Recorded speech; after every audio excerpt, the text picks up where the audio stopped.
bilang buku itu adalah jendela dunia gitu kan. Iya. Tapi itu dulu. Sekarang kalau kita lihat YouTube itu jendela dunia, bukan buku lagi. Karena bukan buku lagi yang menjadi jendela dunia, maka kita tidak dengan buku, dengan YouTube. Wah, minimal jendela buat anak cucu kita. Iya. Jadi channel YouTube jendela dunia saat ini. Kalau seandainya zaman Nabi dulu udah ada YouTube, Nabi juga akan pakai YouTube untuk menyiarkan agama. Betul. Begitu dahsyatnya YouTube, ya kan Bang? Sangat dahsyat. Apapun kita ketik di YouTube itu muncul Bang. Iya. Ya. Mulai dari cara bercocok tanam. Apa saja Bang ketik muncul. Dan salah satu yang paling sering aku ikuti ya. Habis salat subuh adalah ceramah-ceramah atau kajian-kajian Islam gitu ya. Dan itu sangat luar biasa. Ustadz kita top markotop dan ustadz muda kita. Ada YouTube dong? Ada. Ada Ustadz Adi Dayat, ada Ustadz Abdul Somad. Ada macam-macam lah. Tapi kita juga harus hati-hati. Artinya tidak cukup hanya kita menyaksikan. Kita harus punya filter. Sepanjang ada yang diajarkan adalah nilai-nilai kebaikan yang kita ikuti. Tapi kalau ada ujaran-ujaran kebencian, segera ganti channel. Itu prinsipku secara pribadi. Aku nggak tahu gimana dengan Jelak. Ya, saya pikir kita satu prinsip yang untuk hal yang demikian. Dan juga kita mengimbau kepada sobat-sobat kita, kita sebaiknya menghindari hal-hal yang negatif. Sekali yang negatif kita lontarkan, itu akan berputar, akan berbalik lagi ke kita nantinya. Alangkah baiknya kita selalu mencetuskan hal-hal yang positif. Karena namanya hal yang negatif dan positif itu adalah energi yang sifatnya abadi. Sekali kita putar, kita lontarkan, dia akan berputar, nanti akhirnya akan kembali ke kita. Nah, sebaiknya kita menghindari hal-hal yang sifatnya negatif. Apa tadi Bang kita bilang itu sifatnya yang negatif tadi? Mengajak ujaran kebencian atau mengajak kita fatalism begini. Loh. Fatalism tuh begini. Ada nih, kebetulan bukan di YouTube, di grup WA beredar. Ada seorang dalam tanda petik ustadz, dia menyatakan bahwa semua yang ada di dunia ini adalah takdir Allah, qadarullah. Jadi tidak ada yang bisa menghentikan takdir Allah. Betul. Jangan takut corona, jangan ini itu segala macam. Artinya dia mengabaikan orang untuk memenuhi syariat dulu, memenuhi ikhtiar dulu. Itu jatuhnya udah fatalism gitu. Jadi yang kayak begitu, kalau aku sih nggak menyalahkan dia, tidak menghujat dia, tetapi setidak-tidaknya aku tutup mata, tutup kuping, nggak mau mendengarkan yang kayak begitu.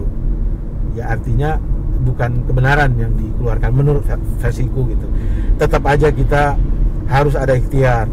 Kalau memang takdir ya kenapa nggak loncat aja di jalan raya? Kalau nggak mati aku nggak akan mati. Itu kan yang dia inginkan seperti itu kan? Ya, fatalism itu ya. Tetap kita harus hati-hati, cari jembatan penyeberangan segala macam. Kalau masih jatuh juga itu baru takdir gitu. Masih ketabrak juga itu baru takdir. Tapi ikhtiar maksimum untuk menghindari itu harus kita lakukan. Dan itulah ajaran yang sebenarnya. Jadi ikhtiar maksimum harus dilaksanakan. Jelas. Kemudian kita juga belajar mesti komprehensif. Betul. Atau itu istilahnya kafah yang lengkap, sempurna. Jangan sepotong-sepotong gitu kan. Betul. Kalau kita ambil sepotong ini yang enak-enak aja, ya kacau nanti kan gitu. Jadi kita harus secara komprehensif, kita harus pelajari, kita terapkan. Dan sebenarnya filter yang paling yang paling utama itu adalah akal gitu ya. Bukan apa yang membedakan kita dengan makhluk lainnya. Nah, menurut aku itu ada maksudnya ya, secara fisiologis kan kita berdiri. Otak yang di atas. Jadi bagaimanapun otaklah yang dipakai dulu memfilter sesuatu informasi atau fenomena yang masuk, kita pakai otak. Ini benar nggak secara kodratnya, ya kan? Nah kalau kita filter dengan akal, yang di luar akal itu built-in, itu tubuh kita atau reaksi kita akan menolak gitu. Kecuali kita udah di dogma ya. Ya. Nah, yang ada di benak kita dia yang benar, orang lain salah, ya udahlah. Berarti akal sehat kita udah enggak jalan. Padahal memanfaatkan akal sehat itu adalah bagian dari ekspresi bersyukur. Ya. Karena Allah karunia kita otak gitu ya. Oke, itu berarti otak harus berpikir sehat. Ya. Kan gitu. Jadi secara struktur kan, kepala di atas, otak inilah yang dulu kan. Habis itu hati yang nomor 2, ya kan. Nomor 3 kan perut dan di bawah perut, ini nafsu, nah, ya kan. Yang paling akhir kaki. Jadi pertimbangannya harus begitu, benar menurut otak, timbang menurut hati. Itulah yang utama dulu. Betul. Jangan menurut perut, jangan menurut di bawah perut lalu bergerak, enggak. Benar menurut otak, benar menurut hati, benar menurut semua, baru kita bergerak. Ya. Ini apa namanya itu, katakanlah ya ngarang-ngarang aja. Kita belum menyinggung masalah rohani nih. Bahwa kita sebagai makhluk yang diciptakan oleh Allah yang Maha Kuasa, oleh Tuhan pencipta alam ini. Nah, mau nggak mau kan harus juga kita kasih santapannya nanti kan gitu ya. Supaya rohani kita juga sehat. Ini kalau rohani sehat juga akan membawa segala kearifan kepada kita nantinya. Jadi, tapi kemarin itu masuk ada yang di trending topik juga itu, Bang Kica. Orang dianggap radikal.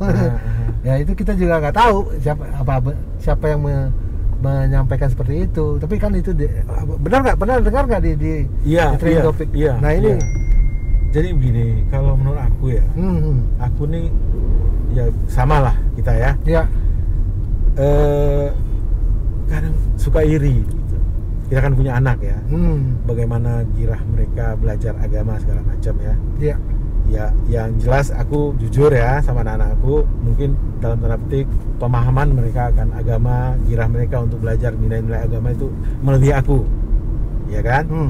Dan ekspresi mereka juga dalam katakanlah dalam bergaul, dalam berkomunitas segala macam, mereka bukan sara, tapi mereka membatasi diri bergaul supaya mereka tahu kelemahan dirinya, takut terpengaruh. Jadi itu dicap sebagai eksklusivitas. Mereka tahu kelemahan dirinya, mereka suka lupa, maka secara rutin mereka mengadakan pengajian tanpa mengabaikan tugas-tugas kantor. Kantor mereka bikin kelompok pengajian segala macam, profesionalisme kerja tetap jalan segala macam. Tapi karena mereka tahu bahwa mereka harus mengingatkan diri terus, maka mereka mengadakan pengajian-pengajian. Nah itu juga dicap radikal gitu. Jadi cara pandang apa namanya bahwa ada yang radikal, ya mungkin saja ada, tapi kan sebagai negara hukum, menurut aku hukum positif kan bisa bekerja. Kalau ada yang radikal, tangkap. Jangan semua orang yang girah keberagamaannya tinggi lalu kita cap radikal.